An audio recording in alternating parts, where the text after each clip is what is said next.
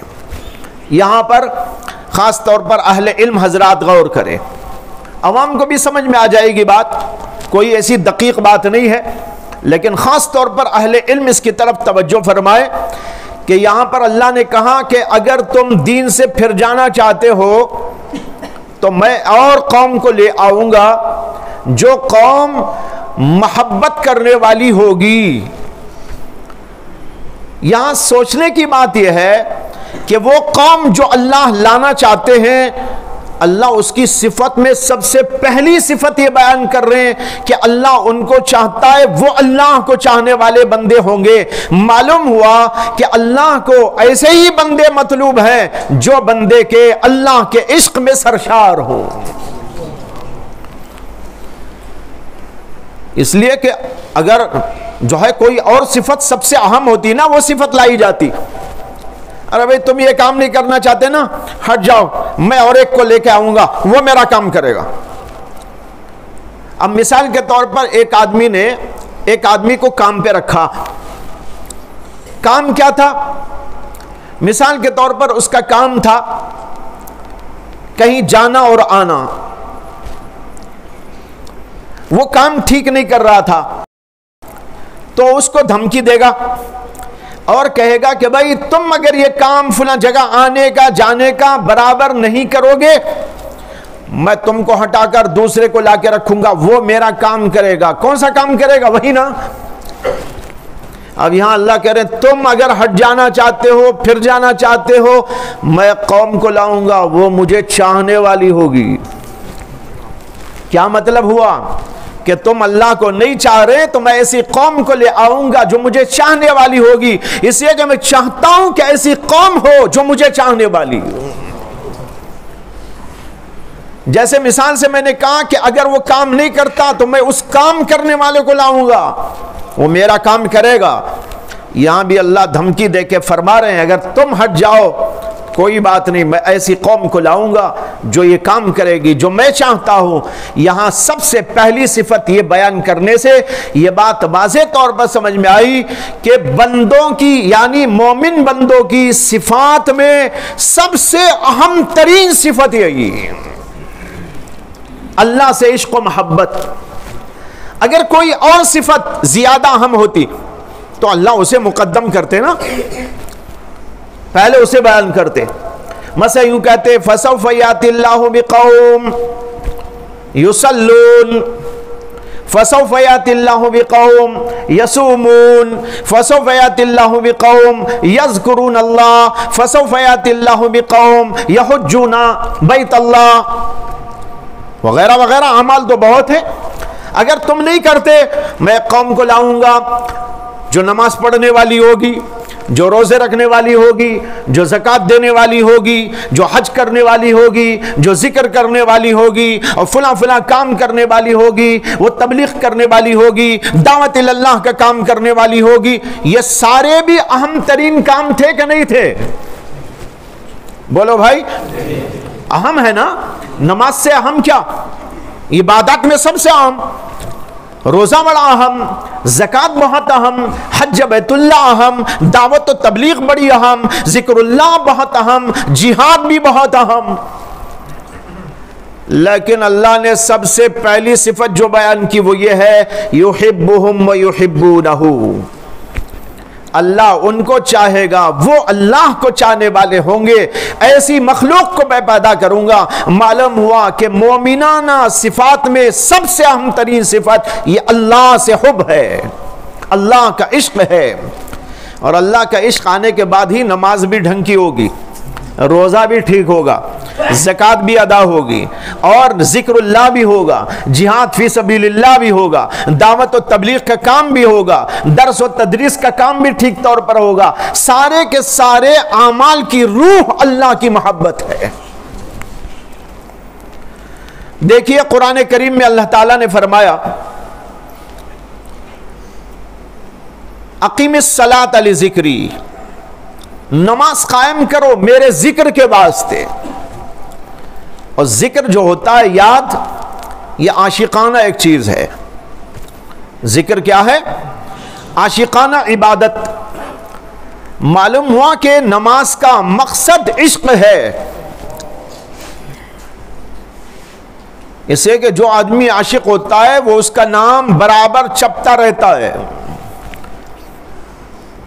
لیلا لیلا لیلا، مجنو لیلا لیلا پکارتا جاتا تھا. مولانا روم نے کہا عشق مولا کہ کم بود از عشق لیلا. اللہ کا عشق لیلا کے عشق سے کم کیسے ہو سکتا ہے؟ ارے جب ایک آدمی لیلا کے عشق میں ایسا ہو گیا تو کیا لیلا کے عشق سے بڑھ کر اللہ کا عشق نہیں ہے؟ تو اللہ کا عشق جس میں آ جائے گا وہ بھی کہے گا اللہ اللہ اللہ. یہاں پر بعض علماء کا اختلاف ہے، بعض کا بہت مختصر قلیل لوگوں کا اللہ اللہ اللہ یہ ذکر کرنا جائز ہے کہ ناجائز. بعض علماء جیسے علامہ ابن تیمیہ رحمت اللہ علیہ کہتے تھے کہ ذکر تو ہے لا الہ الا اللہ، یا نہیں تو سبحان اللہ یا الحمدللہ یا جو ہے اللہ اکبر، یعنی پورا جملہ ہونا چاہیے. اگر صرف اللہ اللہ اللہ اللہ بولے یہ ذکر جائز نہیں. لیکن جمہور علماء کہتے ہیں وہ ذکر جائز ہے، اور اس لیے کہ قرآن کریم میں اللہ نے فرمایا وَاذْكُرِ اسْمَ رَبِّكَ وَاذْكُرِ اسْمَ رَبِّكَ، اپنے رب کا نام لیا کرو، اپنے رب کے نام کا ذکر کیا کرو. اب میں آپ سے پوچھتا ہوں کہ ہمارے رب کا نام کیا ہے؟ لا الہ الا اللہ یا سبحان اللہ. بھائی ہر آدمی جانتا ہے نا، کیا جانتا ہے؟ ہمارے رب کا نام ہے اللہ، اور اللہ خود فرما رہے کہ اپنے رب کے نام کا ذکر کرو. تو رب کے نام کا ذکر تو یہی ہوگا نا، اللہ اللہ اللہ.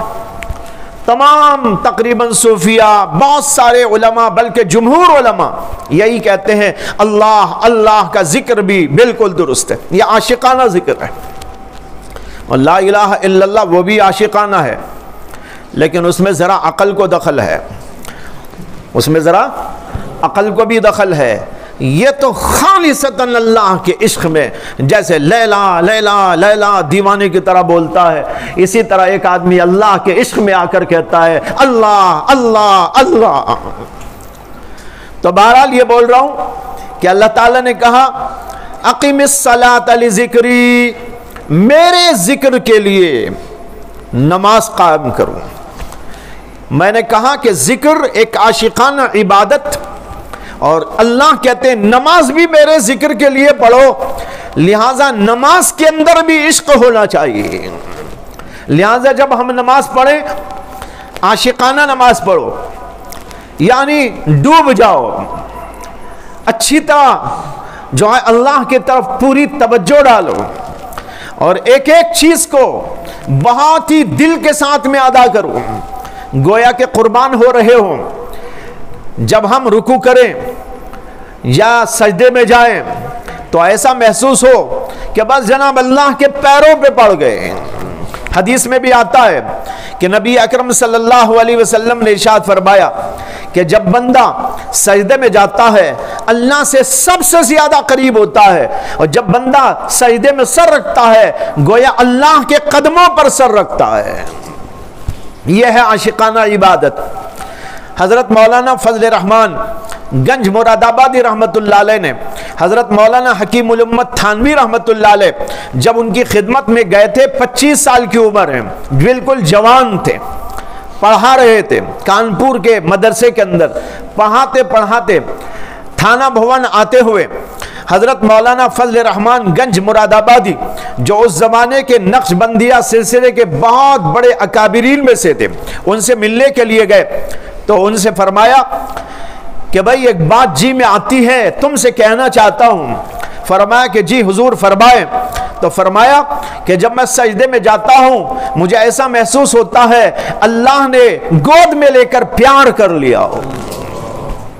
یا اللہ یہ کیا مزہ تھا، یہ کیا لطف تھا، یہ کیا عشق تھا، یہ کیا محبت کی ایک عجیب و غریب ادا تھی کہ سجدے میں جا رہے ہیں تو کچھ عجیب سا احساس ہو رہا ہے۔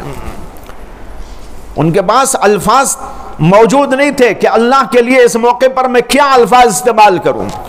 جو بندے استعمال کرتے مستعار اس کو لے لیا۔ بندے کہتے ہیں نا جیسے ماں کے گود میں چلا گیا تو بچے کو کیا سکون ملتا ہے، بچہ ادھر سے ادھر سے ماں کے چھاتیوں میں آ کے لگ کر بیٹھ جاتا ہے، اسے کتنا سکون معلوم ہوتا ہے۔ اسی طریقے پر کہتے ہیں کہ جب میں سجدے میں جاتا ہوں ایسا لگتا ہے کہ اللہ نے گود میں اٹھا کے پیار کر لیا ہو۔ اب یہ الفاظ اللہ کے لیے عام طور پر استعمال میں تو نہیں آتے، اللہ کا گود کیا، اور پیار کا بھی وہ مطلب نہیں جو ماں اٹھا کے بچے کو پیار کر لیتی ہے۔ لیکن بھائی اس کیفیت کی ادائیگی کے لیے ان کے پاس الفاظ موجود نہ تھے تو انہوں نے مستعار وہی الفاظ لے لیے جو ہمارے محاورے کے اندر استعمال ہوتے ہیں۔ تو یہ ہوتی ہے نماز کی کیفیت، نماز میں عشق ہو یہ مقصود ہے۔ اسی طریقے پر روزہ عاشقانہ عبادت، بلکہ آپ غور کریں تو تمام عبادات کی روح یہی ہے، عشق الہی۔ جب آدمی روزہ رکھتا ہے بھوکا رہتا ہے، کیوں؟ اللہ نے کہہ دیا کھانا نہیں ہے۔ اب دنیا کی کوئی طاقت اسے کہے 1 لاکھ تجھے دے دیں گے، 10 لاکھ تجھے دے دیں گے، ایک قطرہ پانی اندر اتار لیں، ایک دانہ منہ کے اندر ڈال لیں، لیکن وہ تیار نہیں ہوتا۔ اس لیے تیار نہیں ہوتا اللہ کے عشق و محبت کے جذبے نے اس کو ابھارا ہے اس پر، وہ کیسے اس کو توڑ سکتا ہے؟ اللہ کے عشق میں صبح سے لے کر شام تک بھوکا رہتا ہے۔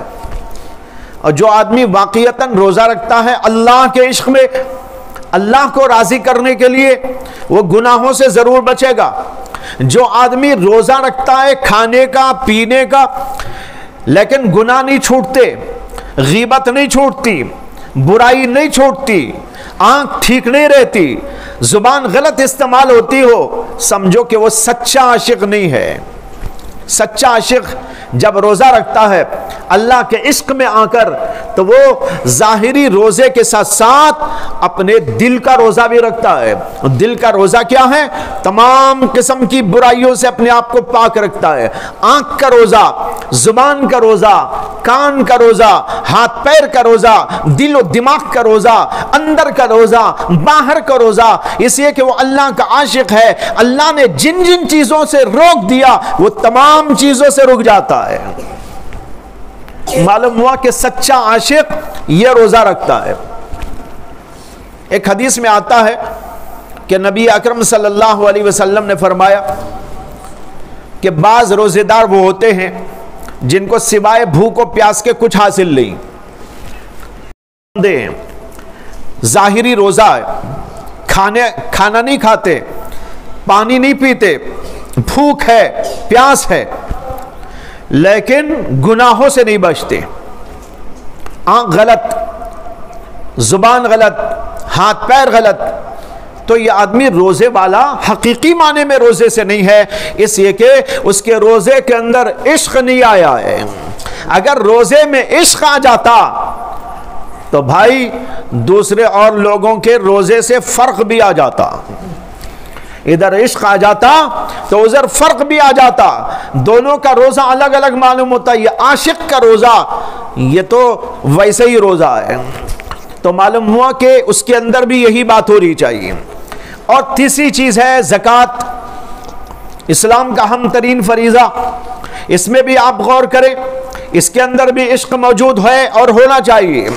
ایک آدمی اللہ کے لیے مال لٹاتا ہے، خرچ کرتا ہے، اللہ نے کہا مال خرچ کر، مال خرچ کر رہا ہے، اگر اس کے دل میں اللہ کی محبت ہوگی تو خوشی خوشی قربان کر دے گا، دے دے کر خوش ہوگا۔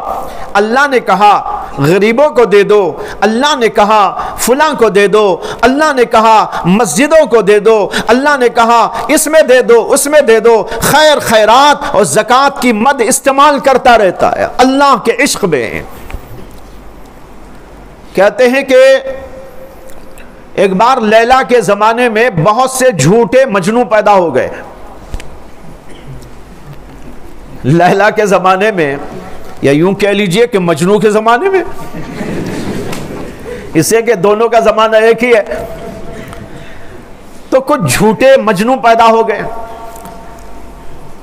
اور لیلا کے دروازے کے پاس میں کئی مجنو گشت کرتے تھے ادھر سے ادھر۔ تو ایک بار اسے پتہ چلا تو اس نے اپنی خادمہ سے کہا کہ سنا ہے کہ بہت سارے میرے عاشق یہاں ٹہلتے رہتے ہیں، یہ طبق لے کے جاؤ، یہ چھری بھی لے جاؤ، اور جو ملے اسے کہنا کہ تم لیلا کے عاشق ہو۔ تو لیلا یہ کہتی ہے کہ اپنے جسم کا کچھ گوشت کاٹ کر اس میں رکھ دو۔ اب وہ باندھی آئی باہر، دیکھا تو بہت سارے تھے، اب اس میں سچے اور جھوٹوں کی پہچان بھی کرنا تھا۔ تو ایک آدمی کے پاس گئی اور جا کر کہا کہ آپ عاشق ہیں؟ جی ہاں میں عاشق ہوں۔ کہا کہ لیلا نے مجھ کو بھیجا ہے اور یہ کہا ہے کہ اگر تم عاشق ہو تو اپنے جسم کا ایک لوتھڑا کاٹ کے اس میں رکھ دو۔ تو اس نے دیکھتے ہی کہا کہ وہ ادھر ہے، چلے جاؤ۔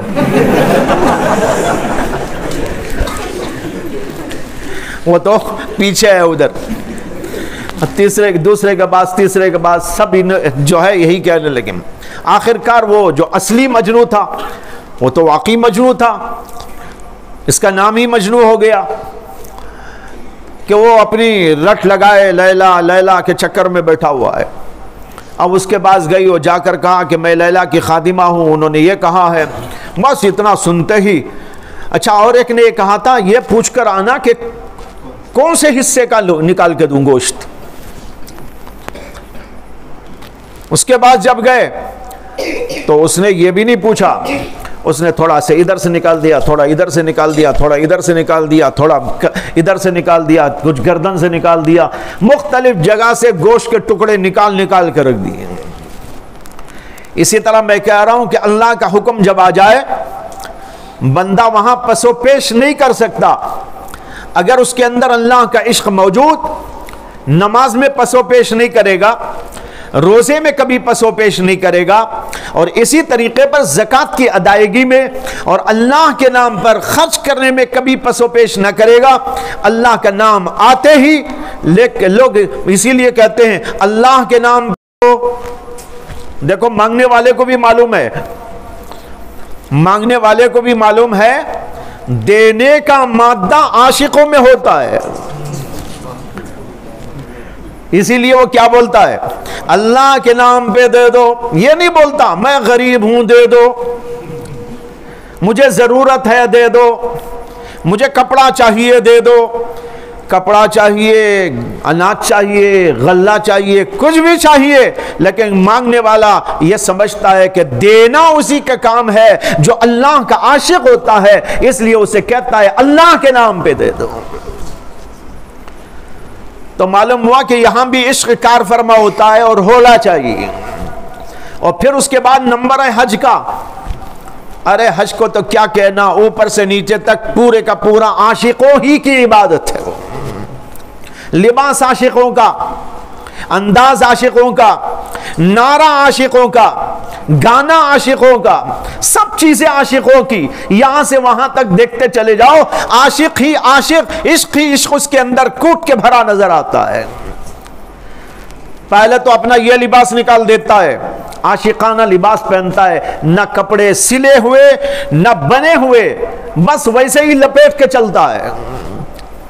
اور پھر اس کے بعد صدائیں بلند کرتا ہے، لبیک اللہم لبیک لبیک لا شریک لک لبیک ان الحمد والنعمت لک والملک لا شریک لک۔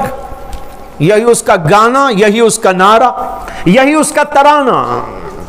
اسی ترانے کو لے کر، اسی نعرے کو لے کر اور اسی عاشقانہ انداز کو لے کر اللہ کے دربار میں پہنچ جاتا ہے۔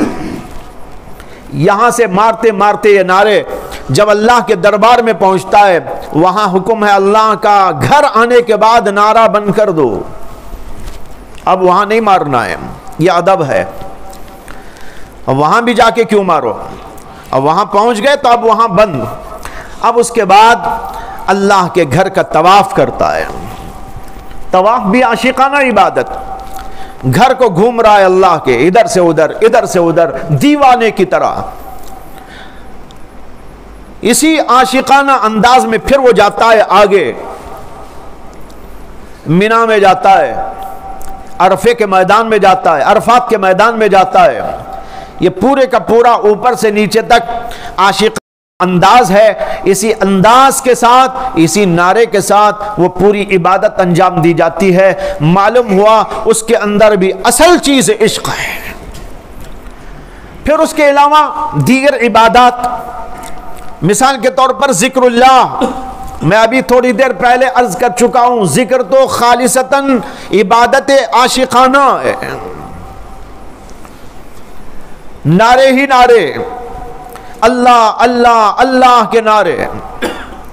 اور پھر اس کے بعد ایک اور چیز، دعوت و تبلیغ، درس و تدریس، واعظ و نصیحت۔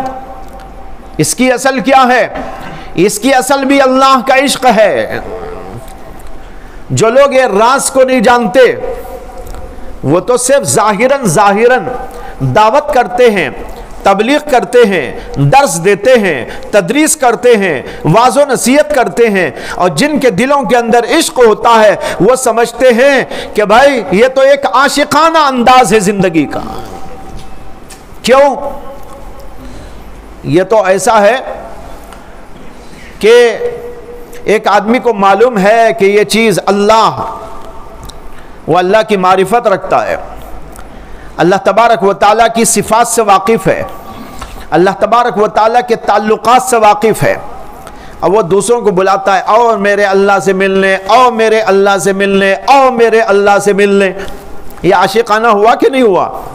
وہ اللہ سے ملانے سب کو بلاتا ہے، آؤ اس کا دیدار کرو، آؤ اس کی زیارت کرو، آؤ اس سے تعلق پیدا کرو، آؤ اس کے ساتھ میں اپنا رشتہ قائم کرو۔ ارے ٹوٹ ٹوٹ کے کہاں جا رہے ہو؟ وہ ذات تو ایسی ہے، اس سے ملنا چاہیے، اس کو دیکھنا چاہیے، اس سے رشتہ قائم کرنا چاہیے، اس کے لیے سب کو بلاتا ہے۔ درس یہی، اور اسی طرح تدریس یہی، اور واعظ و نصیحت یہی، اسی طرح دعوت و تبلیغ یہی ہے۔ اگر عاشقانہ جذبہ ہے تو اس عاشقانہ جذبے کے ساتھ وہ اللہ کی طرف لوگوں کو بلاتا ہے۔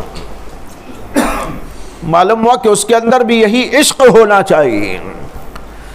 جب عاشق کلام کرتا ہے تو اس کے کلام کا انداز الگ ہوتا ہے، اور اس کی باتوں کی تاثیر بھی الگ ہوتی ہے۔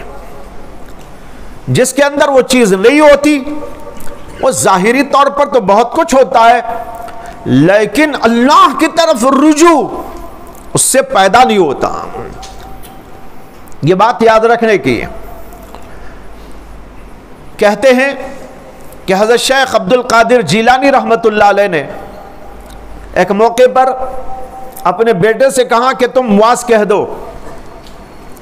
انہوں نے 1 گھنٹہ بیان کیا، لیکن کسی کو بھی کچھ نہ جذبہ آیا نہ کچھ ہوا، لوگ بیٹھے رہے۔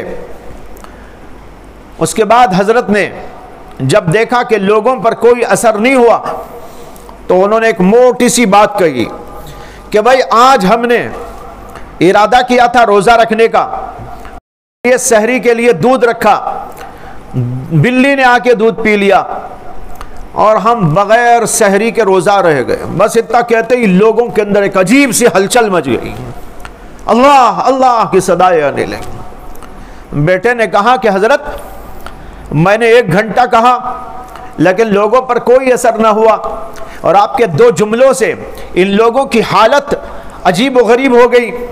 انہوں نے کہا کہ تم نے زبان سے کہا تھا، ہم نے دل سے کہا تھا۔ تم نے زبان سے کہا تھا اور ہم نے دل سے کہا تھا۔ تو بھائیو یہی وہ بات ہے، دل کے اندر جو ہوتا ہے وہ عشق ہوتا ہے، وہ عشق کا لب و لہجہ تھا، اس کا اثر تھا، معمولی بات کے اندر بھی اثر ہو جاتا ہے۔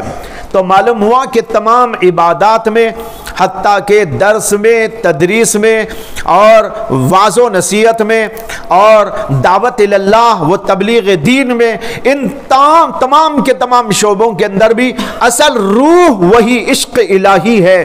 اللہ کے عشق میں سرشار ہو کر کوئی بندہ واس کہتا ہے کہ اللہ کی طرف آؤ، اللہ کی طرف آؤ، ففروا الی اللہ، تو اس کا انداز کچھ اور اس کی تاثیر کچھ اور ہوتی ہے۔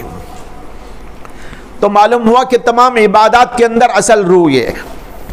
لہذا اب کرنا کیا چاہیے؟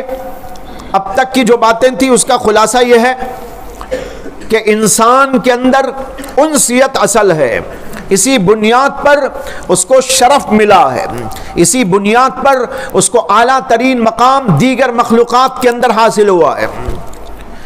دوسری بات یہ عرض کی گئی تھی کہ انسان کے اندر یہ ہونے کی بات اس بنیاد پر ہے کہ میں نے قرآن کی آیت آپ کے سامنے پیش کی، جس میں اللہ نے کہا مَن يَرْتَدَّ مِنْكُمْ عَنْ دِينِهِ فَسَوْفَ يَأْتِ اللَّهُ بِقَوْمٍ يُحِبُّهُمْ وَيُحِبُّونَهُ۔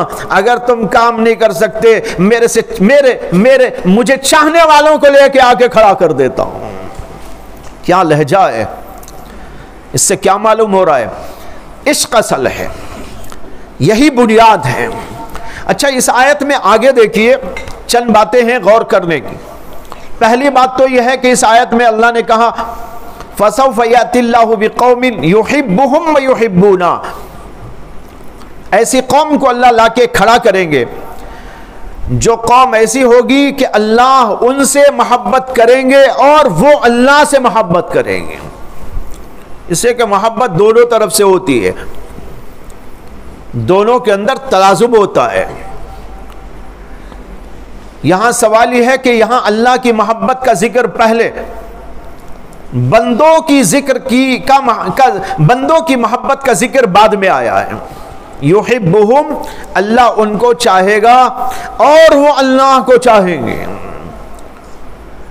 حضرات صوفیہ نے اس میں اور مفسرین نے بھی یہ نقطہ لکھا ہے کہ اللہ نے اپنی محبت کا ذکر پہلے اس لیے کیا کہ جب تک اللہ ہی محبت نہ کریں تو کوئی بندہ اللہ سے محبت نہیں کر سکتا۔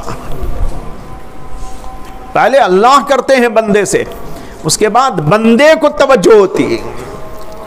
اگر اللہ نہ چاہے تو بندے کا کیا منہ ہے کہ وہ کہے میں اللہ کو چاہتا ہوں؟ کوئی منہ ہے؟ اسی اللہ نے کہا یحبہم، اللہ ان کو چاہتے ہیں اور وہ اللہ کو چاہتے ہیں۔ اسی طرح جب بندہ ذکر کرتا ہے تو اللہ ہمیں یاد کرتے ہیں، پھر ہم اللہ کو یاد کرتے ہیں۔ حضرت مولانا حکیم اختر صاحب نور اللہ مرقدہ نے بیان کیا ہے کہ ان کے شیخ حضرت شاہ عبد الغنی پھولپوری رحمۃ اللہ علیہ جب ان کو ذکر کرنے کا وقت آتا تو کہتے اپنے خادم سے کہ بھائی تسبیح لاؤ، اللہ ہم کو یاد کر رہے ہیں، تسبیح لاؤ، اللہ ہم کو یاد کر رہے ہیں۔ کسی نے پوچھا کہ حضرت یہ کیا مطلب ہے؟ کہا کہ بھائی میں اللہ کو یاد کرنا چاہ رہا ہوں تو یہ مطلب ہوا کہ اللہ مجھے یاد کر رہے ہیں، تبھی تو میں اللہ کو یاد کر رہا ہوں۔ معلوم ہوا کہ بندہ اللہ کا ذکر کرتا ہے تو اس سے پہلے اللہ اس کا یاد کرتے ہیں۔ کتنے خوش قسمت ہیں وہ لوگ جو اللہ کو یاد کرتے ہیں۔ یہاں بیٹھ کر ابھی ذکر ہوا، آپ سب یہ سمجھ لیجئے کہ اللہ نے ہمیں یاد کیا تھا، اللہ نے ہمیں یاد کیا تھا۔ اور پھر یہ آپ ایک ذہن میں اچھی طرح بٹھا لیں، جو لوگ یہ شکایت کرتے ہیں کہ ہم ذکر نہیں کر پاتے، ہمارا ذکر چھوٹ جاتا ہے، وہ یہ نسخہ اپنے پلوں میں باندھ کے لے جائیں۔ کیا یہ نسخہ کہ بھائی میں ذکر کرتا ہوں تو میرے سے پہلے اللہ مجھے یاد کرتے ہیں، یہ بیٹھ کے یاد کر لو، اتنا آپ سوچتے ہی انشاءاللہ ذکر آپ کا شروع ہو جائے گا۔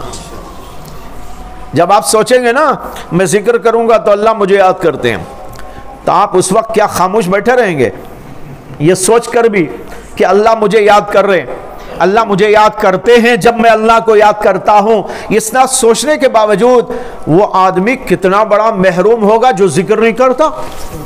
اس وقت تو اس کا دل خود ہی مائل ہوگا کہ جب میں ذکر کرتا ہوں تو اللہ مجھے یاد کرتے ہیں، میری اس سے بڑی کیا خوش قسمتی ہو سکتی ہے کہ اللہ کے دربار میں میرا نام آ جائے۔ اور یہ مضمون حدیث میں موجود ہے، نبی اکرم صلی اللہ علیہ وسلم نے فرمایا کہ جب بندہ ذکر کرتا ہے تنہائی میں تو اللہ اس کو اپنے دل میں یاد کرتے ہیں، اور جب بندہ کسی مجمع میں اللہ کا تذکرہ کرتا ہے تو اللہ اس سے بہتر مجمع یعنی فرشتوں کے مجمع میں اس کا تذکرہ کرتے ہیں۔ تو معلوم ہوا اللہ ہمیں یاد کرتے ہیں۔ اسی طریقے پر جب اللہ محبت کرتے ہیں تو بندہ محبت کرتا ہے۔ واقعہ لکھا ہے کہ ایک باندی تھی ایک آدمی کی، بڑی عابدہ، بڑی زاہدہ، بلکہ یوں کہنا چاہیے بڑی عارفہ۔ وہ رات میں اٹھ کر عبادت کرتی اور اس کا آقا سوتا رہتا تھا، پوری رات عبادت میں گزار دیتی۔ کبھی کبھی اس آقا کی آنکھ کھل جاتی تو اپنی باندی کو دیکھتا کہ وہ رکوع کر رہی ہے، سجدہ کر رہی ہے، دعائیں مانگ رہی ہے۔ اسی طرح ایک دن اس کی آنکھ کھل گئی تو اس نے اپنی باندی کو دیکھا کہ وہ عبادت میں ہے، اور پھر دیکھا لیٹے لیٹے کہ وہ اللہ سے دعا کر رہی ہے، اور دعا میں یوں کہتی ہے کہ اللہ میں آپ کو واسطہ دیتی ہوں اس محبت کا جو آپ کو میرے سے ہے۔ اے اللہ میں واسطہ دیتی ہوں آپ کو اس محبت کا جو آپ کو میرے سے ہے۔ وہ لیٹا ہوا دیکھ رہا تھا آقا، اس نے لقمہ دے دیا، اس نے کہا کہ یوں نہ بول، یہ بول کہ اے اللہ تجھے محبت واسطہ ہے اس محبت کا جو مجھے تیرے سے ہے، یہ مت بول کہ تجھے میرے سے ہے۔ وہ باندی کہنے لگی تو سو جا سو جا، تجھے کیا معلوم، تو سو جا تجھے کیا معلوم۔ پھر کہنے لگی وہ مجھے نہ چاہے تو، وہ مجھے نہ چاہتا تو تجھے کیوں سلاتا، مجھے کیوں جگاتا، تجھے کیوں سلاتا، مجھے کیوں جگاتا۔ بھائیو اللہ جس کے دل میں ڈال دیتے ہیں بس اس کو تو وہ ہلا کے رکھ دیتی ہے۔ محبت کی تاثیر آگ کی سی تاثیر ہے۔ آگ جلتی ہے تو آپ نے دیکھا ہوگا نا کیسی ہلچل مچاتی ہے۔ جب آگ کے شعلے اٹھتے ہیں کیا وہ سکون سے رہتے ہیں؟ ہلتے رہتے ہیں، دوسروں کو ہلا دیتے ہیں۔ اسی طریقے پر جس کے دل میں عشق آ جاتا ہے وہ بھی اسی طرح مضطرب ہو جاتا ہے، اسی طریقے پر ہلچل مچاتا ہے۔ تو کہتے ہیں کہ اس عورت نے جواب دیا، معلوم ہوا کہ پہلے اللہ محبت کرتے ہیں، بندہ بعد میں محبت کرتا ہے۔ اس نقطے کو بتانے کے لیے اللہ نے کہا یحبہم ویحبونہ، اس کے بعد میں ہے اذلۃ علی المؤمنین اعزۃ الکافرین یجاہدون فی سبیل اللہ ولا یخافون لومۃ لائم۔ جس قوم کو میں لا کے کھڑا کروں گا ان کی سب سے پہلی صفت تو یہ ہوگی عشق الہی۔ دوسری صفت یہ ہے کہ وہ مومنوں سے نرم ہوں گے، مومنوں کے سلسلے میں بڑے نرم ہوں گے، کافروں کے سلسلے میں سخت ہوں گے۔ یہ اسی عشق الہی کا تقاضا ہے، اسی عشق الہی کا تقاضا ہے کہ مومنوں سے جن کے دلوں میں چھوٹی یا بڑی اللہ کی محبت موجود ہے، چھوٹی یا بڑی سمجھ گئے ہوں گے، معمولی ہو یا بڑی، جیسے اولیاء اللہ میں تو بڑی محبت ہوتی ہے، ہم جیسے لوگوں میں بھی ہے محبت، یہ نہیں ہے کہ نہیں ہے۔ نہ ہوتی تو ایمان کیوں ہوتا، نہ ہوتی تو نماز کیوں ہوتی، نہ ہوتی تو ہم مومن کا ہوتے۔ یہ ہے محبت، ہاں اس چنگاری کو ذرا بھڑکانے کی ضرورت ہے۔ یہ بھڑکتی ہے ذکر سے، یہ بھڑکتی ہے نمازوں سے، یہ بھڑکتی ہے دینی کاموں سے، یہ بھڑکتی ہے اللہ کو یاد کرتے رہنے سے۔ اس کے اندر ایک بھڑکاوا آتا ہے، جب یہ آ جاتا ہے تو بھائیوں پھر آپ کو بھی بے چین کرتا ہے، اور جب بے چین کرے گا تو پھر دوسروں کو آپ بے چین کر دیتے ہیں۔ کسی نے کہا کہ آنکھ کی وہی آنکھ کی جو آنکھ کی خاصیت وہ عشق کی خاصیت، جو آنکھ کی خاصیت وہ عشق کی خاصیت۔ فرق ہے تو ایک فرق ہے، یہ خانہ بخانہ ہے، وہ سینہ بسینہ ہے۔ یہ خانہ بخانہ ہے، وہ سینہ بسینہ ہے۔ آنکھ کو دیکھو خانہ بخانہ، یہاں جلے تو یہاں سے وہاں، وہاں سے وہاں، وہاں سے وہاں، ارے سب کو لے لیتی ہے لپیٹ میں۔ اسی طرح عشق جو ہوتا ہے وہ سینہ بسینہ ہوتا ہے، ایک سینے سے دوسرے میں اور دوسرے سینے سے تیسرے سینے میں آتا ہے، یہاں تک کہ اہل اللہ کے سینوں سے ہمارے سینے اس سے بھر جاتے ہیں۔ تو جب وہ آتا ہے نا تو اس کا تقاضا یہ ہے کہ مومنوں کے ساتھ نرمی برتے، اسے کہ ان کے دل میں بھی اللہ کا عشق ہے، وہ اللہ کے بندے ہیں، اللہ سے ان کا تعلق، اور کفر اور کافروں کے مقابلے میں سخت، اسے کہ وہ اللہ کے منکر ہیں، اللہ سے ان کا تعلق نہیں ہے۔ یہ بات سب کو معلوم کہ دوست کا دوست دوست ہوتا ہے، دوست کا دوست دوست ہوتا ہے، یہ سب کو معلوم۔ لہذا مومنوں سے محبت مومن بندے اس لیے کرتے ہیں کہ یہ مومن بندے اللہ سے تعلق رکھنے والے، جو اللہ سے تعلق رکھنے والے ہیں وہ اللہ سے تعلق رکھنے والے تمام لوگوں سے محبت کرتے ہیں، تعلق رکھتے ہیں۔ اور جو دوست کا دشمن ہوتا ہے وہ دوست ہوتا ہے۔ اگر کوئی دوست کے دشمن سے دوستی کرے تو کیا ہے؟ وہ باغی ہے۔ اسی طریقے پر مومن بندے مومنوں کے سامنے تو جو ہے بڑے نرم ہوتے ہیں، لیکن کافروں کے مقابلے میں سخت ہوتے ہیں، اسے کہ کافر اللہ تبارک و تعالیٰ کے دشمن، اللہ کے دشمنوں سے ہمارا تعلق بھی اسی طرح ہونا چاہیے، سختی کا۔ معلوم ہوا عشق کا یہ مسئلہ۔ اس کے بعد یجاہدون فی سبیل اللہ، اور ایک عشق کا تقاضا یہ ہے کہ وہ اللہ کے راستے میں مجاہدہ کرتے ہیں۔ مجاہدے دو ہیں، ایک نفس مجاہدہ، نفس مجاہدہ کر کے اپنے آپ کو نیک بنانا، ایک بنانا، اچھا بنانا، اسے کہ اللہ کی محبت آ گئی تو اپنے آپ کو غلط نہیں رکھ سکتا۔ اسی طرح اس کے اندر دین کی محنت بھی داخل ہو گئی، دین کو پھیلانا، دعوت اللہ، تبلیغی کام، درس، تدریس، تعلیم و تعلم، یہ ساری کے سارے دین کو پھیلانے کی شکلیں اور دین کی جد و جہد اور محنت ہے۔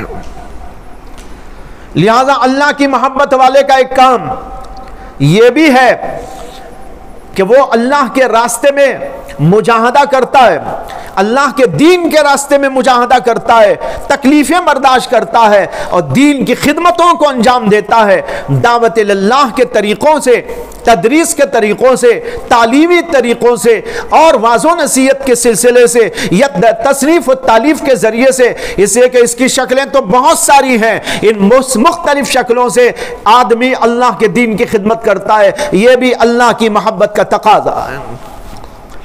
یہاں سے وہ بات آپ کو سمجھ میں آ گئی ہوگی جو تھوڑی دیر پہلے میں نے عرض کی تھی، دعوت اللہ میں بھی عشق ہونا چاہیے۔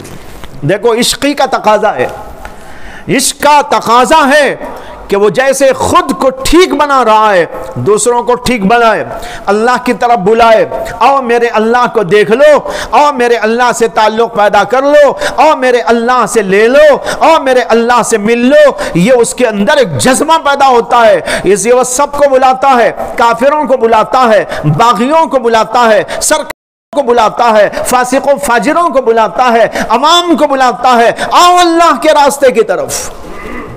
یہ ہے اللہ کے دین کی خدمت، یجاہدون فی سبیل اللہ۔ اور اسی کی ایک شکل ہے جہاد فی سبیل اللہ، اللہ کے راستے میں جہاد۔ جہاد کرنے والا جب جہاد کرتا ہے تو اللہ کی محبت میں سرشار ہو کے کرتا ہے، یہ اللہ کی جان اللہ پہ لوٹا دوں، اللہ کی دی ہوئی طاقتیں اللہ کی دی ہوئی صلاحیتیں، اللہ کی دی ہوئی شجاعتیں، اللہ کی دی ہوئی قدرتیں، یہ سب اللہ پہ نچھاور کر دوں۔ یہ ہے جہاد فی سبیل اللہ، کافروں کے مقابلے میں جا کر اپنے آپ کو لٹا دیتا ہے۔ حضرت عبداللہ بن حذافہ رضی اللہ عنہ کے بارے میں آتا ہے کہ ان کو عیسائی بادشاہ کے لوگوں نے پکڑ لیا تھا اور پھر بادشاہ کے سامنے ان کو لے گئے، وہ اور ان کے ساتھیوں کو۔ بادشاہ نے ان لوگوں سے کہا کہ تم دین اسلام چھوڑ دو، ہمارے دین کو قبول کر لو، یعنی عیسائیت۔ انہوں نے کہا ایسا ہو نہیں سکتا، ہم سوچ بھی نہیں سکتے۔ اس نے ان کو قید میں ڈال دیا، قید میں ڈال کر روزانہ کچھ نہ کچھ اس کے بارے میں کہتا، سمجھاتا، دعوت دیتا، لیکن ان کا جواب یہی تھا کہ ایسا ہو نہیں سکتا۔ ایک دن اس نے کہا کہ اگر تم ہماری بات نہیں مانتے تو اس کا حشر بہت خراب ہوگا۔ اس کے بعد اس نے حکم دیا کہ ایک بہت بڑا دیگ لاؤ، نیچے آگ جلاؤ اور اس کے اندر تیل ڈال دو اور تیل کو گرم کرو۔ چنانچہ لا کر تیل کو گرم کیا گیا اور خوب اس کو اچھی طرح پکایا و تپایا گیا یہاں تک کہ وہ کھولنے لگا۔ اس کے بعد حکم دیا کہ عبداللہ بن حذافہ کے ساتھ جو آدمی موجود ہیں ان کو پکڑ کر ایک کو اس میں ڈال دو۔ جب گرم گرم کھولتے ہوئے اس جو ہے تیل کے اندر ایک آدمی کو اٹھا کے ڈالا گیا تو وہ تو کباب بن گیا، جل کر خاک بن گیا۔ پھر کہاں دوسرے کو ڈال دو، وہ بھی جل کے خاک ہو گیا۔ تیسرے کو، چوتھے کو۔ حضرت عبداللہ بن حذافہ کو دیکھا کہ وہ رو رہے، اس لیے کہ اب ان کا نمبر آنے والا تھا۔ بادشاہ سمجھا کہ ان کا دل نرم ہو گیا ہے، کفر کے مقابلے میں نرم ہو گئے ہیں، سخت نہیں۔ تو کہنے لگا رونے سے کیا فائدہ، میری بات مان لو تو تم کو اعزاز کے ساتھ بھیج دوں۔ انہوں نے کہا میں اس لیے نہیں رو رہا ہوں کہ مجھے جلنے کا نمبر آ رہا ہے، اس لیے رو رہا ہوں کہ میری ایک ہی ایک جان ہے، اگر آپ اس جان کو قربان کر دیں گے اللہ پر، مجھے اس میں ڈال دیں گے، میری ایک جان چلی جائے گی۔ رو اس لیے رہا ہوں کہ کئی جانیں ہوتی تو اللہ پر سب لٹا دیتا، ایک ہی جان کیوں ہے میرے پاس۔ بھائیو یہ ہے یجاہدون فی سبیل اللہ، یہ بھی اسی کا ہے، یعنی عشق الہی کا معاملہ۔ عشق الہی آتا ہے تو یہ صورتحال ہوتی ہے حدیث کے اندر، یجاہدون فی سبیل اللہ ولا یخافون لومۃ لائم۔ اور اسی کا ایک تقاضا یہ بھی ہے کہ وہ کسی ملامت کرنے والے کی ملامت کی پرواہ نہیں کرتے، دین پر چلنے، اللہ کے حکموں پر لگنے، اللہ کے حکموں پر مٹنے، اللہ کے دین کی اشاعت، اللہ کے دین کی حفاظت، اللہ کے دین کو پھیلانے کی جد و جہد، اس سلسلے میں کام کرتے ہوئے مختلف رکاوٹیں پیدا کرنے والے رکاوٹیں پیدا کر سکتے ہیں، لیکن وہ کسی کی ملامت کی پرواہ نہیں کرتے، گالی دینے والے کی پرواہ نہیں کرتے۔ اسے کہ عشق ہے ان کے اندر، وہ کہتے گالی مجھے دیں کوئی بات نہیں، میرا اللہ تو دیکھ رہا ہے کہ میں گالی کھا رہا ہوں۔ وہ کیا کہتے ہیں، میرا اللہ تو دیکھ رہا ہے کہ میں اس کے لیے گالی کھا رہا ہوں، وہ گالی کھانے میں مزہ آئے گا انہیں، جیسے لوگوں کو گولی کھانے میں مزہ، ان کو گالی کھانے میں مزہ آ جاتا ہے۔ کیوں؟ اللہ کا عشق موجود ہے۔ کہتے ہیں کہ جو ہے ایک آدمی کو، واقعہ خلط ہو گیا چھوڑ دیتا ہوں، تو بہرحال یہ بتانا تھا لا یخافون لومۃ لائم، یہ بھی اللہ کے عشق کا تقاضا ہے۔ اس پوری آیت پر غور کر لے آپ، اس کے اندر اصل چیز جو اللہ نے بتائی وہ یہ ہے کہ اگر اے مومنو تم ہمارے دین پر ٹھیک قائم نہیں رہتے اور پھرنا چاہتے ہو، کوئی پرواہ نہیں، اللہ دوسری قوم کو لائے گا، اس کی عظیم الشان صفت یہ ہوگی وہ اللہ سے محبت کرنے والے بندے ہوں گے۔ اسی محبت کے تقاضے اللہ نے آگے بیان کر دیے، اذلۃ علی المؤمنین عزۃ علی الکافرین یجاہدون فی سبیل اللہ ولا یخافون لومۃ لائم۔ آگے کہتے ذالک فضل اللہ، یہ اللہ کا فضل ہے، جس کو چاہتے ہیں عطا کرتے ہیں۔ ذالکہ کا اشارہ کہاں ہے؟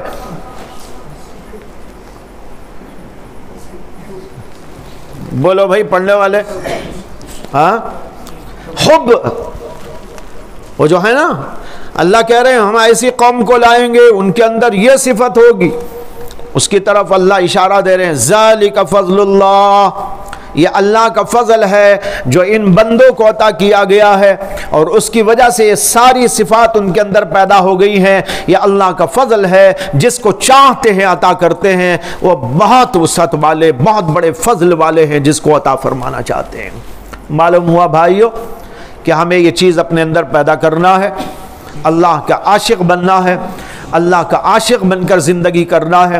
ہمارے اٹھنے بیٹھنے چلنے پھرنے عبادت تمام چیزوں سے اس بات کا اظہار ہونے لگے کہ یہ بندہ اللہ کا عاشق ہے، یہ بندہ اللہ کو چاہنے والا ہے، اللہ پر مر مٹنے والا ہے۔ لیکن آج ہم لوگوں کے دلوں میں دنیا کی محبت کے بجائے دنیا کی مختلف چیزوں کی محبتیں آ گئی، اور یہ محبتیں غالب ہو جانے کی وجہ سے اللہ کا عشق دبا دبا رہ گیا ہے۔ اس کو اب ابھارنے کی ضرورت ہے۔ کیسے ابھارنا ہے؟ اس کے لیے ایک نسخہ ہے اللہ کا ذکر۔ اللہ کے ذکر کی کثرت کرو۔ قرآن میں اللہ نے حکم دیا یا ایھا الذین آمنوا اذکروا اللہ ذکرا کثیرا وسبحوہ بکرۃ واسیلا، اے ایمان والو اللہ تعالیٰ کو یاد کرو کثرت کے ساتھ، تو لہذا کثرت ذکر ہونا چاہیے۔ ذکر کی کثرت کے مختلف طریقے ہیں۔ آپ کہیں گے کہ ایک بزرگ نے کہا کہ اللہ نے ہم کو جو گھنٹے دیے ہیں وہ 24 گھنٹے، 24 گھنٹوں میں سے 7 گھنٹے سونے میں گزر جاتے ہیں، اس کے بعد جو بچتے ہیں ان بچے ہوئوں میں سے زیادہ وقت ذکر میں لگنا چاہیے، باقی وقت کھانے کے لیے، پینے کے لیے، دکان کے لیے، مکان کے لیے، اس کے لیے اور اس کے لیے۔ تو اب یہ جو بچت ہے وقت، اس میں کا زیادہ وقت ذکر میں لگے، زیادہ وقت ذکر میں لگے تو بہت گھنٹے لگیں گے۔ تو اب سوال یہ پیدا ہوتا ہے کہ اتنے گھنٹے تو ہم نہیں لگا سکتے، لیکن میں آپ کو بتاؤں آپ بڑے آرام سے لگا سکتے۔ آرام سے اس طرح جو آپ نماز پڑھتے ہیں وہ بھی ذکر ہے، جو آپ نماز پڑھتے ہیں وہ بھی ذکر ہے، لیکن اس کو ذکر بنانے کے لیے توجہ کی ضرورت ہے۔ اتنا کام کر لے، نماز تو پڑھنا ہی ہے، 5 وقتہ نماز پڑھنا ہے، نوافل پڑھنا ہے، سنتیں پڑھنی ہیں، اس پڑھنے میں اتنا کام ہم کو کرنا ہے کہ اللہ نے جیسے کہا اقیم الصلاۃ لذکری، میرے ذکر کے لیے نماز قائم کرو، یوں ہی الٹا پلٹا کر کے نہ جاؤ، تڑخا کے نہ جاؤ، نماز کو نماز بنا دو۔ جب نماز بن جائے گی، یہ تو بہت بڑی عبادت۔ قرآن میں اللہ نے کہا ان الصلاۃ تنہی عن الفحشاء والمنکر، نماز فحش اور منکر کاموں سے روکتی ہے۔ ان الصلاۃ تنہی عن الفحشاء والمنکر ولذکر اللہ اکبر، اللہ کا ذکر تو بہت بڑی بات ہے۔ دونوں میں جوڑ کیا ہے؟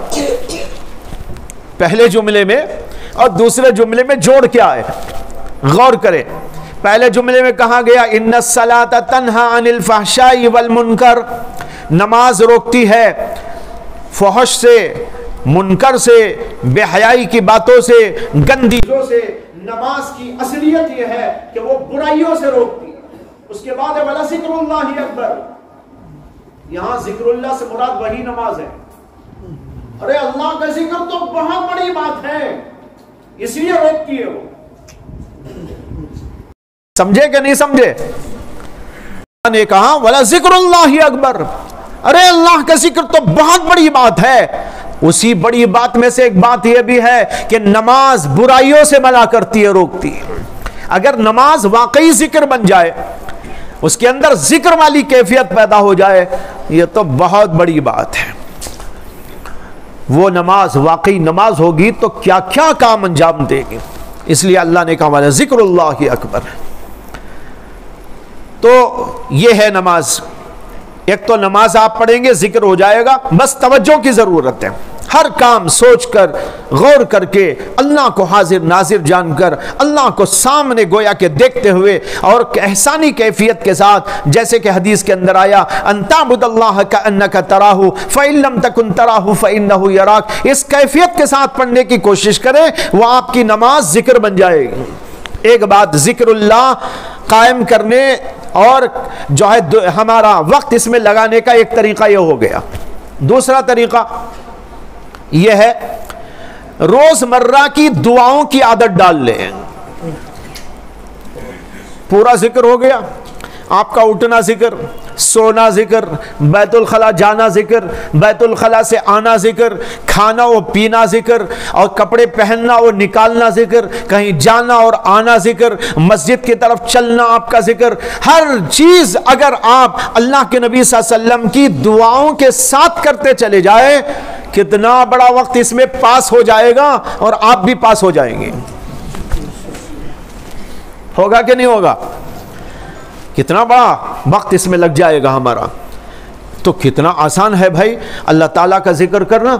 اس کے ساتھ تھوڑا وہ ذکر بھی کر لیں کہ بیٹھ کر اطمینان کے ساتھ، جیسے ابھی آپ نے یہاں بیٹھ کر کیا، آدھا گھنٹہ 1 گھنٹہ لگا لو۔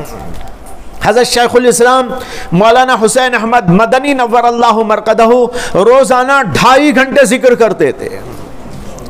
کتنا؟ 2.5 گھنٹے تدریس کے ساتھ،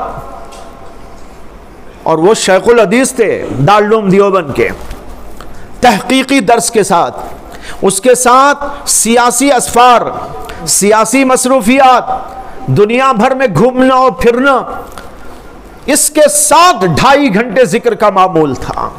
بعض بزرگوں کے بارے میں یہ بھی پڑھا ہے روزانہ 6 گھنٹے ذکر میں لگاتے تھے، یعنی بیٹھ کر ایک جگہ پر 6 گھنٹے کا ذکر ہو رہا ہے۔ ہم آپ ایسا نہیں کر سکتے تو بھائی کم از کم 1 گھنٹہ ذکر، یا اس کا بھی نہیں ہوتا آدھا گھنٹہ کرو، شروع کرو آدھے گھنٹے سے۔ ہر آدمی کے پاس آدھا گھنٹہ ہے کہ نہیں ہے؟ سوچو، موبائل کا وقت ذرا ادھر نکال لیجئے، کچھ ادھر کا جو وقت ہے نا اس کو خالی کر لیجئے، خالی کر آدھا گھنٹہ نکال لیجئے، وہ وقت آپ کا خالصتاً اللہ کی یاد میں گزرے، آپ بیٹھیں اور اللہ کو یاد کریں اور اللہ اللہ اللہ بولتے چلے جائیں، یا لا الہ الا اللہ پڑھیں، کوئی بھی ذکر کر سکتے ہیں۔ یہ ذکر آپ کریں گے تو دل کی حرارت اور زیادہ بڑھ جائے گی، یعنی اللہ کے عشق کی حرارت اور بڑھ جائے گی، اسے جھپکنے کی طرح ہوگا یہ اللہ کا ذکر۔ لہٰذا ایک بہت اہم کام آپ کو یہ کرنا ہے، اللہ کا ذکر، اور اس کے کرنے سے یہ اللہ کی محبت بڑھتی چلی جائے گی۔ دوسرا کام تلاوت کلام اللہ۔ ہر آدمی روزانہ کچھ نہ کچھ تلاوت کرے، اسے کہ اللہ کا کلام ہے یہ، اور اللہ کے کلام کو پڑھتے ہوئے اللہ کے کلام کی حلاوت دل میں نصیب ہوگی، اور پھر اللہ سے محبت پیدا ہوگی۔ جیسے کہتے ہیں نا، جس سے بات چیت کرتے ہیں اس سے تعلق ہو جاتا ہے، جس سے بات چیت چلتی رہتی ہے تعلق ہو جاتا ہے۔ بعض جگہ تو خامخواہ کا تعلق ہو جاتا ہے، بعض جگہ تو غلط تعلق ہو جاتا ہے۔ ارے بات میں ایسی تاثیر ہوتی ہے کہ اس کی وجہ سے تعلقات بن جاتے ہیں، محبتیں پیدا ہو جاتی ہیں۔ اگر دنیاوی انسان سے دنیاوی بات چیت میں اتنی تاثیر ہے تو اللہ کے کلام میں، اللہ سے بات چیت میں کتنی تاثیر نہیں ہوگی۔ سمجھ میں آ رہا ہے نہیں آ رہا ہے؟ جب دنیا والوں کی گفتگو میں دنیا کے لیے بات چیت، اس میں تاثیر، دل پھر گیا، دل بدل گیا، کیا اللہ کے کلام میں تاثیر نہیں؟ اس لیے اللہ کے کلام کو پڑھو، محبت کے ساتھ پڑھو، عقیدت کے ساتھ میں پڑھو۔ جو حافظ قرآن ہے وہ کم از کم 1 پارہ پڑھ لیا کریں، جو دوسرے لوگ ہیں کم از کم 1 رکوع 2 رکوع پڑھ لیا کریں، انشاءاللہ بڑی برکت ہوگی اور زندگی میں انقلاب پیدا ہوگا۔ تیسری چیز جس سے اللہ کی محبت کو بڑھایا جا سکتا ہے وہ ہے اللہ کی نعمتوں کو یاد کرنا اور اللہ کا شکر کرنا۔ اللہ کو یاد کرو، اللہ کی نعمتوں کو یاد کرو، اللہ نے مجھے کیا کیا دیا۔ جو آدمی آپ کو پیسہ دیتا رہے اس سے محبت ہو جاتی ہے کہ نہیں ہو جاتی؟ ایک آدمی روزانہ آپ کو 100 روپے دینے لگے اور کتنا تعلق پیدا ہو جائے گا۔ 100 تو بہت بڑی بات ہے، اگر 10 روپے بھی دے تو بڑا تعلق پیدا ہو جائے گا۔ اب یہاں سوچئے کہ میرے اللہ نے مجھے کیا کیا دیا، اندرونی طور پر، باہر کے اعتبار سے بے شمار نعمتیں، ان تعدوا نعمت اللہ لا تحصوها۔ لہٰذا ان نعمتوں کو سوچنا اللہ کی محبت میں اضافے کا سبب ہوتا ہے۔ اور آخری بات یہ ہے اہل محبت کی صحبت اختیار کر۔ کہتے ہیں کہ خربوزے کو دیکھ کر خربوزہ رنگ پکڑتا ہے، اسی طریقے پر اہل اللہ کو دیکھ کر ہمارے اندر بھی تبدیلی آتی ہے۔ ان کے اندر کا عشق و محبت، ان کے اندر کی وہ آگ، جیسے میں نے کہا سینہ بسینہ ہے، یہ ادھر سے ادھر منتقل ہوتی ہے۔ لہٰذا ان لوگوں کی صحبتوں میں بیٹھنے اور اٹھنے کی کوشش، آتے جاتے رہنے کی کوشش، یہ ہے اللہ تعالیٰ کی محبت کو بڑھانے کے اسباب اور وسائل و ذرائع۔ یہ باتیں صرف سن کر ختم کرنے کی نہیں، ہر آدمی عہد کر کے جائے، طلبہ ہیں وہ بھی عہد کریں، دوسرے حضرات ہیں وہ بھی عہد کریں کہ ہم ان پر عمل کریں گے۔ اللہ تعالیٰ مجھے بھی آپ کو بھی اپنی پاکیزہ محبت میں اضافے کا اضافے کی توفیق عطا فرمائے۔ جو محبت ہے اللہ اس کو بھڑکا دے اور ہمارے اندر بے پناہ محبت اللہ کی آ جائے۔ وآخر دعوانا ان الحمدللہ۔